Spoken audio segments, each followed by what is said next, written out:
নমস্কার।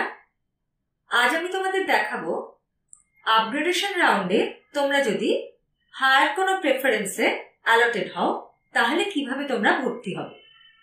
দেখো, আপগ্রেডেশন রাউন্ডে তোমরা যেদিনকে লিস্ট বেরোবে তোমাদের ড্যাশবোর্ডে তোমরা এইভাবে দেখতে পাবে যে সিটে তোমরা অ্যাডমিটেড হয়েছো সেই সিটের এগেনস্টে তোমরা তো একটা গ্রিন ট্যাবে এভাবে অ্যাডমিটেড দেখতে পাচ্ছ, আর ঠিক তার ওপরে তোমরা যে সিটে অ্যালটেড হলে হায়ার প্রেফারেন্সে সেই সিটের এগেনস্টে এইভাবে একটা গ্রিন ট্যাবে অ্যালটেড দেখতে পাবে।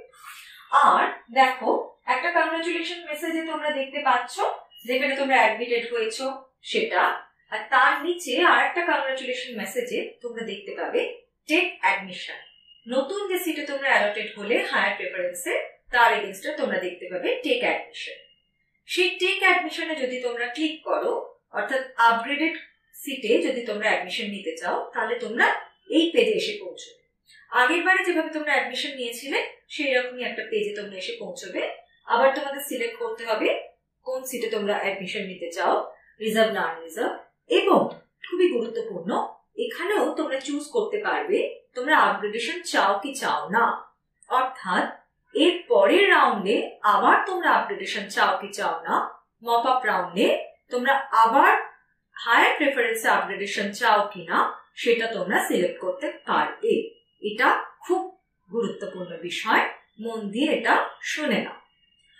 আপগ্রেডেশন চাও কি চাও না সেটা চুজ করার পরে তোমরা যদি ইয়েস করে প্রসিড করো তাহলে তোমরা এসে পৌঁছবে এই পেজটায়, যেখানে লেখা থাকবে তোমাদের কলেজ, ইউনিভার্সিটি, কোর্স, তোমাদের কম্বিনেশন, সিট এবং অ্যাডমিশন ফি। এখানে দেখো তোমার দেখা যাচ্ছে যে এই কোর্সের অ্যাডমিশন ফি এবং আগের কোর্সের অ্যাডমিশন ফি, এই ক্ষেত্রে তোমার এই কোর্সের অ্যাডমিশন ফি আগের কোর্সের অ্যাডমিশন ফি এর থেকে কম। তার মানে তোমার এখানে কিন্তু রিফান্ড হবে। আর এখন তোমাকে জিরো অ্যামাউন্ট পেমেন্ট করতে হবে, কোনো অ্যামাউন্ট তোমায় পেমেন্ট করতে হবে না।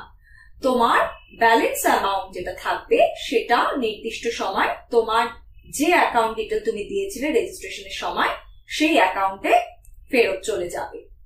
এখন তুমি যদি মেক পেমেন্ট অপশনে ক্লিক করো তাহলে তোমার কাছে এইরকম একটা মেসেজ আসবে, কংগ্রাচুলেশনস।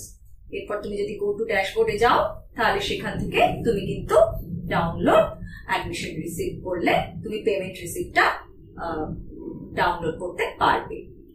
দেখো, তুমি যদি টেক অ্যাডমিশন বলে মেক পেমেন্টটা যদি তুমি যাও, তার আগে এই যে পেজটা, এই পেজে 3 রকম অপশন হতে পারে।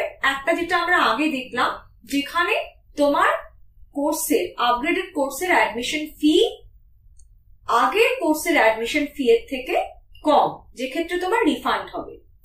এখন যে সিচুয়েশনটা দেখা যাচ্ছে সেক্ষেত্রে তোমার আপগ্রেডেড কোর্সের অ্যাডমিশন ফি আর আগের কোর্সের অ্যাডমিশন ফি দুটোই সমান। এক্ষেত্রেও তোমায় জিরো অ্যামাউন্ট পেমেন্ট করতে হবে। এক্ষেত্রেও তুমি যদি মেক পেমেন্টে যাও তাহলে তোমার কাছে কংগ্রাচুলেশন মেসেজ আসবে এবং তুমি গো টু ড্যাশবোর্ডে গিয়ে পেমেন্ট রিসিপ্ট ডাউনলোড করতে পারবে। আর থার্ড অপশন হচ্ছে তোমার আপগ্রেডেড কোর্সের কোর্স ফি মানে অ্যাডমিশন ফি তোমার প্রিভিয়াসলি অ্যাডমিটেড কোর্সের অ্যাডমিশন ফি এর থেকে বেশি। এক্ষেত্রে তোমাকে যে এক্সট্রা অ্যামাউন্ট সেটাকে পেমেন্ট করতে হবে। এখানে তুমি যদি নেক পেমেন্টে যাও তাহলে আগের বারে তুমি যেভাবে পেমেন্ট করেছিলে পেমেন্ট গেটওয়ে চুজ করতে হবে এবং তারপরে কিভাবে পেমেন্ট করবে, credit card, debit card, wallet বা ইউপিআই, সেটা চুজ করে তোমাকে নেক পেমেন্ট করতে হবে। তারপরে পেমেন্ট সাকসেসফুল হলে তখন তোমার কাছে কংগ্রাচুলেশন মেসেজ আসবে আগে যেমন এসেছিল। তারপরে গিয়ে তুমি যদি গো টু ড্যাশবোর্ডে যাও সেখান থেকে তুমি পেমেন্ট রিসিপ্ট ডাউনলোড করতে পারবে। এভাবেই তুমি প্রভিশনালি অ্যাডমিটেড এরকম যে একটা রিসিপ্ট হবে সেটা পেমেন্ট রিসিপ্ট, সেটা তুমি ডাউনলোড করতে পারবে। এভাবেই তুমি আপগ্রেডেশন রাউন্ডে যদি তুমি কোনো হায়ার প্রেফারেন্সের সিটে অ্যালটেড হও সেই সিটে তুমি অ্যাডমিশন নিতে পারবে।